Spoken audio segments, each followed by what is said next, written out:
everyone, and welcome to Almost Cancelled. I am Peter, and here today, I am here today to talk about The Nevers, Season 1, Episode 3. It is called Ignition, so full spoilers for the episode as always. And this episode kind of featured a bit of a Whedon thing, a bit of a trope, something that he did with Angel specifically, and kind of wanted to do with Buffy, but couldn't for, budget reasons. That is a character who we thought was going to be a main character. Back then it was because they were in the opening title sequence, but we don't really have opening title sequences in the same way as we used to, and certainly not in this show.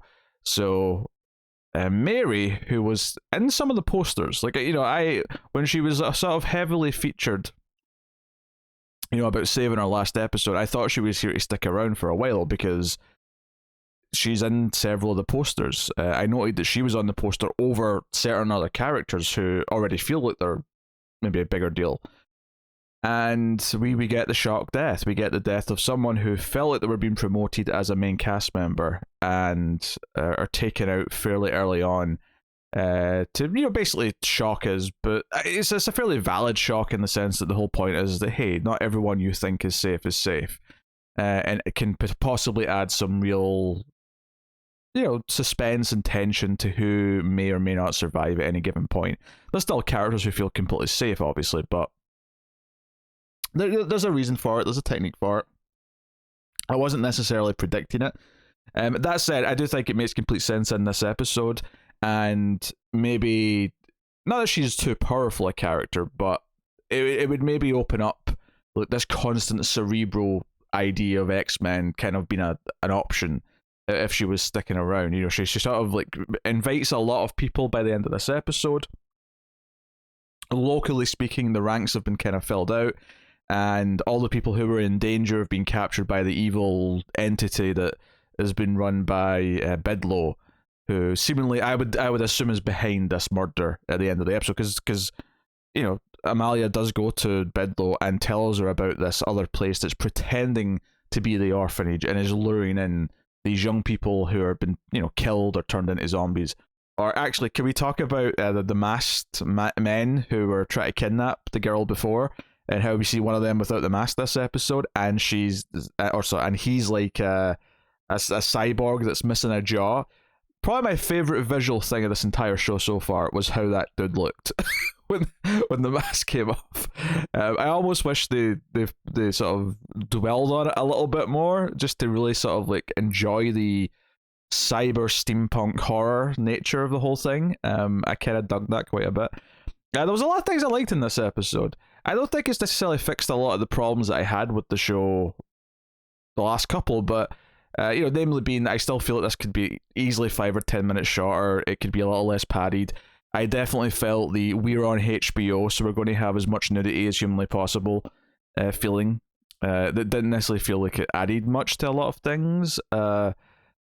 It's it's what it is. It's this we have a plot where there's like a super brothel kind of happening under Swan, and I've not been super into that plot line anyway.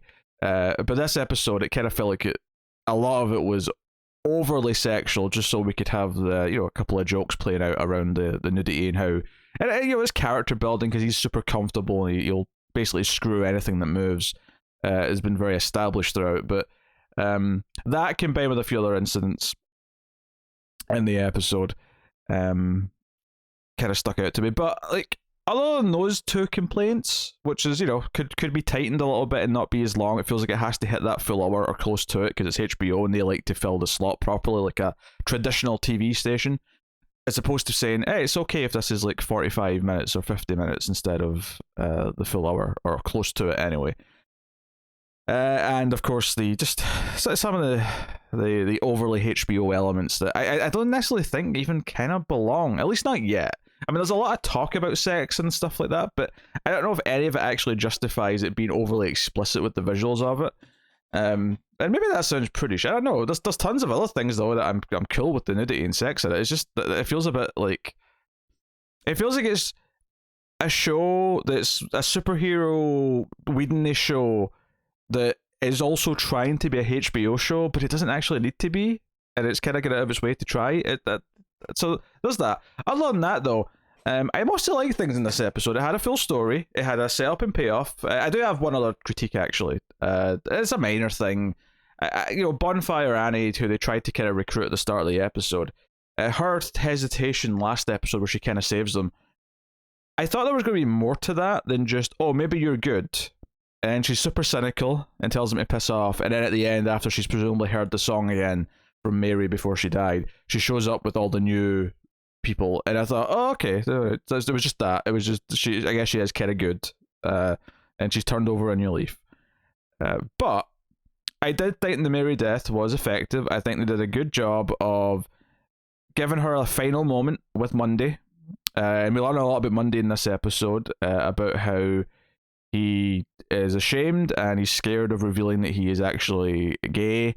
And, the scene with Swan, when that was sort of brought up, I thought, okay, that was an interesting sort of thing for him to just throw out there in the conversation, and just how defensive he gets and how he insists that he was blind drunk.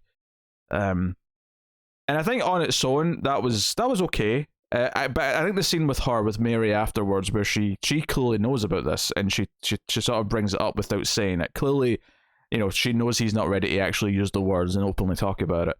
But they have this moment where she says, you hate a part of yourself, but I'll never hate you. So she gets kind of the send off, and obviously a lot of the plot of the episode is the discovery of these fake flyers that are leading people to where the girl in the last episode was kidnapped and turned into like a mindless slave. And I appreciated that ended up being the motivation for Mary to like sing properly, because she's trying throughout the episode and she can't quite do it again. She's just doing normal singing. And there's a confrontation with her and Amalia where she basically admits that, like, I'm not really sure what your intentions or ultimate goal is. Like, why should I be leading people here? Maybe the reason why I can't do it again is because I'm not sure I believe that they should come here. And the motivation ultimately is that there's this other place that's luring people in and murdering them. So, if nothing else, this place is better than that. But there's a little extra layer added to Amalia this episode, where there's some speculation that she's maybe seen something more specific, or she knows something that is beyond just her usual, a slight glimpse of the near future that she normally has. Like, did she see some sort of endgame style thing where she knows that the world's going to end? Admittedly, I'm not necessarily super excited about that possibility, the one that I just specifically said, because it's a little bit too, I don't know, tropey at this point. I feel like Heroes did this like every season it had, which is like they know that something's going to destroy everything, so they have to stop it. It's a very typical trope at this point, and this show doesn't need to be compared to anything else at this point. It's there's already too much of X-Men and other things in its DNA. We don't need to be taking more stuff from other things. But it was interesting. What I particularly liked though was less that scene, but more Monday when he brings it up to Swan and he talks about it, and he kind of believes that she knows something more. There's something more about like what she sees coming, and the idea that some of the others who are around there at the orphanage don't really know why they're there or what the ultimate end game or goal of this is, beyond just give people a shelter and give them a safe haven, which is what we kind of just took it at first. But this episode kind of is prodding it. Maybe there's something more to it. And maybe the hope that Mary's song gave people is hope for her as well. Hope for Amalia that maybe whatever she does think is coming is not as likely, or it can be changed, or there is hope for something better. I think the fact that Bonfire Annie at the start of the episode kind of says to Amalia, you know it's a lie. This hopeful song, like you know, just like I do. And I think that's maybe the first hint of the episode that there is something there beyond just her being cynical. I mean, I know she's kind of broken. She has a whole speech with Mary about her life and how empty it is. But she does like horses, which is kind of got a payoff later on when she ends up having to ride the horseback. Because actually, one of my favorite things in the episode as well was the fight scene she has with Beggar King's like henchman dude.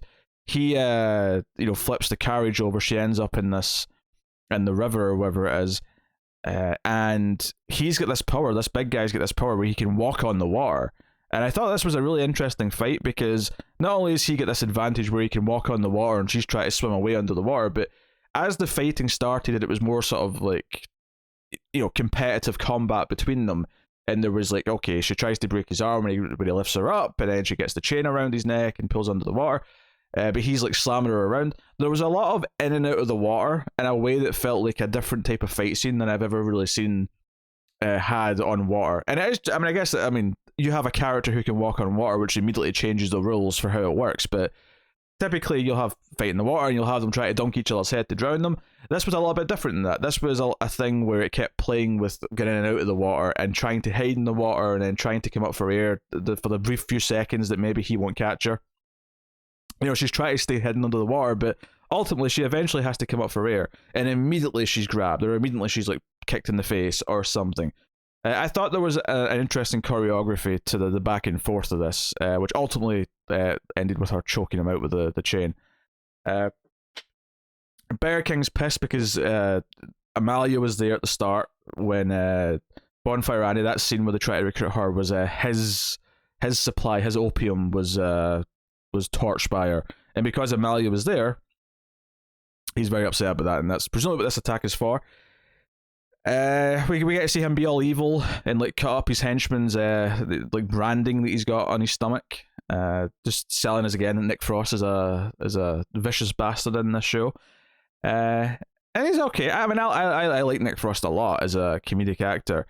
The show is trying really hard to make him seem dangerous, and I'm not so sure I get that yet. I feel like it's Nick Frost having fun playing a villain as opposed to actually feeling like he's a true threat and villain. Which, maybe that's a weird distinction, it doesn't really matter. Maybe that's a case of, having an unknown actor would be way more effective here than someone that I know so well from other things. Because so much of the cast is unknown. I mean, there's only a few of them that I know from other properties.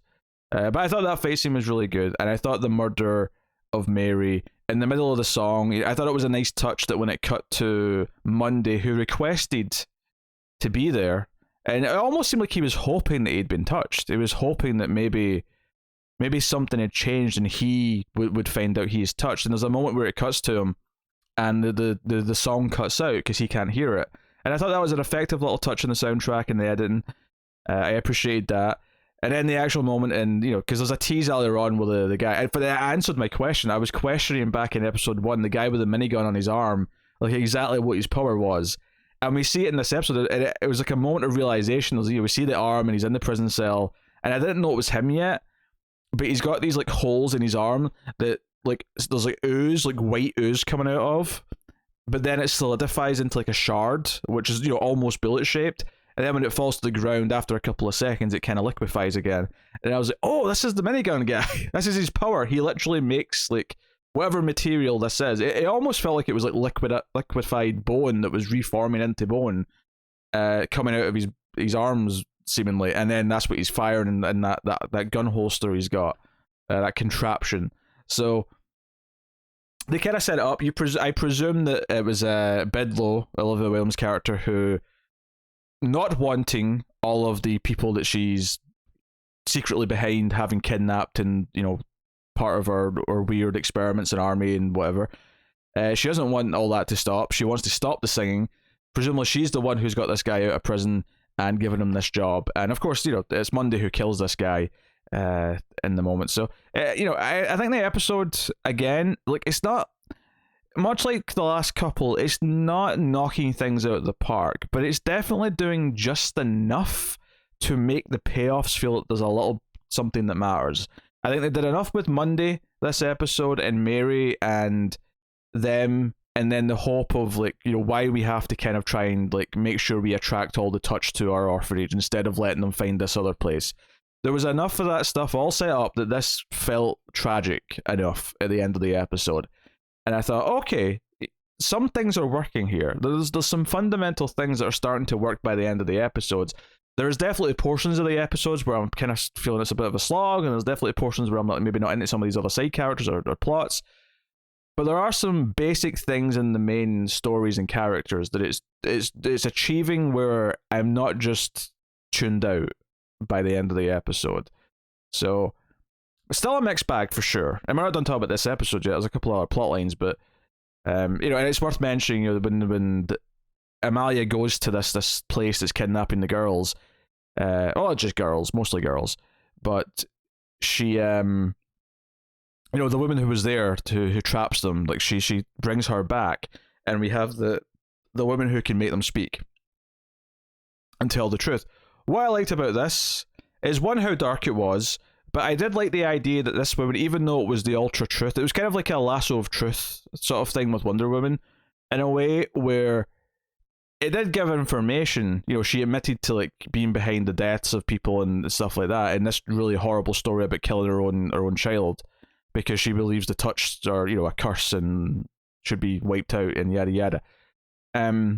So it was nice and dark, and it was, you know, effective. We learned a little bit more about the other character who was there, the slightly older woman who we find out, you know, accidentally killed her own child with her powers, because it was like that was when they kicked in, kind of thing. And so that's all fine, but I think my favorite part about all this was the fact that it kind of like revealed that this person is truly evil, because it wasn't like the truth came out and it revealed like another side where there's some sympathy or for some reason, or the reason why she believes she has to do this shows like a you know, an understandable flaw. This just showed that she was genuinely this awful human being, that she was genuinely this evil. You know, when the truth came out, she said that she thinks all the Touch should be murdered, that they should be killed because they're a blight on humanity. It was like, oh, without a shadow of a doubt, this person is awful, and that sort of fed into the Mary's motivation of, no, we have to do this. You know, get the your Victorian amplifier out, and there were some jokes about that. I thought some of the jokes at the start of the episode were maybe a little bit too forced. The opium stuff, even though some of it from Penance was a little funny, it did feel a little bit forced. The amplifier thing the next morning, I think, worked a little bit better. Penance was insisting she wasn't calling it that, and then when she had to explain what it did, she had to admit that it amplified the voice, and I thought, it was, you know, and the way she sort of did it and then immediately went to sleep was mildly amusing. But again, not knock out the park. You know, it's nothing in the episode, nothing in this show yet is knocking anything out the park, but it is doing some things right. It is achieving some success here or there, which is a frustrating thing to kind of like wrap your head around and talk about a little bit. But some other key things. Lord Masson's off doing some shady business with the other rich white dudes. I don't know if there was a whole lot to get here, but he does have someone or something trapped in his cellar. Because they're installing a telephone line, and there's a guy who's kind of wandering around looking for a place to like lay the cable, and we sort of tease something dangerous in a cell. We never quite see it though, so that's obviously important for a tease. Some stuff with the Doctor character, which of course is important. Cousins. We have more of a direct confirmation of like a history with him and Amalia, but we also know now he's married, and that this was something he sees as a mistake. Amalia clearly does not, and still seems to be game for something, but he's ashamed, and that's set up. He finally gets a scene that's away from everything else though, because he's got a scene where Malady, and it's the one scene that Malady's in the episode, where she shows up and she needs her bullet wound fixed. I say fixed, healed. Typically is the word you use here, and he gets in the carriage with her, and he thinks he's getting a carriage, but she's in there waiting for him, and this is one of these things where like it kind of went out of the way to sort of incorporate her boob into the shot, and I realized that the gunshot was fairly close to it, but it still didn't really feel like it was that necessary. It felt like, and I get the point. It maybe is that Malady's trying to provoke him and make him uncomfortable, because she's very forward in a very specifically crazy way. So I kind of get maybe that angle on it, but it came after the brothel scene, so it was just kind of like, oh, here's another boob. All right, sure. As you do, but she's kind of prodding at him, talking about Amalia, but calling her Molly constantly. That was something that was brought up last episode. Is this past name for them? Yeah. In fact, on that subject, just to go back to Amalia and talking about whatever she saw, You know, she mentions that when she first got her visions, you know, she was seen as crazy because she knew something that she couldn't explain. Some of the implications of that as well kind of felt like it was a long-term thing rather than her usual stuff. I almost wonder if the first vision she ever had was this long-term one, and everything else since has been the typical, you know, later that day, the next day, whatever it's been. Whatever. I don't know if it's like a consistent time frame or whatever, but so there was that. And that seems okay. I think this is one that kind of I felt ultimately breaking even on, in the sense that there's some. The talk of Amalia was a bit interesting because it seemed to add to the intrigue we were building with her this episode. Cousins like cheating on his wife with Amalia and feeling guilty about it is kind of a big, you know, who gives a shit at this point. Not because he doesn't seem alright enough as a character, but just because we've never met his wife. You know, this is just, it feels like a sort of shortcut because it's TV and because we use adultery to create drama on TV. But ultimately, if we don't care about the person who's been cheated on, even though most people will universally agree that being cheated on is horrible and no one should do it, and TV and movies, if we haven't met the person who is the victim of this, then it doesn't really mean that much, and it just kind of feels like something to give them like a rift so that we can build upon it later. And maybe when we build upon it later, it'll be solid and it'll be whatever. But right now, it's kind of meaningless. So the stuff with that, I didn't really care that much. But again, adding the intrigue, building the Malady stuff up in the background. I appreciate that Malady was not the focus of this episode. But yeah, so yeah, it's a mixed bag. It's a mixed bag of an episode. I think, was that everything? I think that's everything. Maybe I'm forgetting something, but so key things, you know, them making the woman speak, and then how evil she turned out to be, and that being the motivation for Mary. Mary's actual murder, I thought, was well handled. Some of the stuff with Monday, again, I thought was fairly solid. And the fight scene with Amalia and the big dude at the water, these were all very solid elements of the episode, and probably some of my favorite stuff on an individual basis of the show so far. So I guess we'll call this a win in that sense. I'm still not ready to sort of praise it or like go, you know, to say, oh, I'm super on board now, like I'm invested in this show. There's still a little bit of, you know, I'm watching this because I'm expecting it to get better, or because I'm hoping it'll get better, and not because it's actually firing out all the cylinders yet, or because it's earned that trust. So take that for what you will. So a reserved response, but there was definitely more things in this episode I liked than we have had thus far. The biggest thing going against it though is that need to be like 55 to 60 minutes. Like, it really doesn't need to be. And it's not so much that there's like entire scenes that I would cut out. There's definitely ones you could easily shorten. The entire scene in the brothel, which amounted to Augie wanting out of the deal and feeling kind of guilty about what he's done and being involved, and Swan kind of try to talk him into it. And the joke at the end being that he lies about all the paperwork's already been filed, but it's not. Ultimately, all the points that needed to be made in this scene could have been made in probably about a quarter of the time. But it goes on for quite a while. And a lot of it just feels like it's basking in the, hey, there's a bunch of naked people standing around and we're making a lot of sex jokes and stuff. I don't know. It kind of felt like that's easily like probably 2 to 3 minutes of screen time that could be cut out of that scene. So that's a few minutes. There's definitely a few other ones where you could trim quite happily, but I don't want to be too harsh though, because this definitely had the best stuff in it, I think, of the show so far. So we'll see how things go. So this is halfway through the episodes that are actually ready. So we'll see how the next 3 do, and then what the rest of season 1, whenever we happen to get that.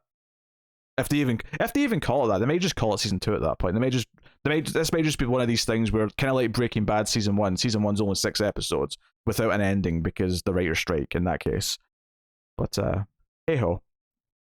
There you go. That's Nevers episode 3. So yeah, still issues. There's still you know, some side plots and characters that are just kind of like, I don't know, cliched or tropey or whatever, and I'm not really feeling anything from them. But there's definitely some key plot lines that they're doing enough with to making them work. So we'll see. I'm really hoping it can win me over. But let me know what you think of episode 3 in the comments. Please do like and subscribe, all that stuff. Get us on the Twitters at mail_fuzz for channel updates. All that stuff does help us out and support us, but you can of course go one step further by donating as little as $1 per month over at patreon.com/mailfuzztv and getting some bonuses for your goodies. So go and have a look and see if you're interested. But otherwise, that is me. So thank you very much for watching or listening. We always appreciate it. Keep watching TV. Have you got any vanilla?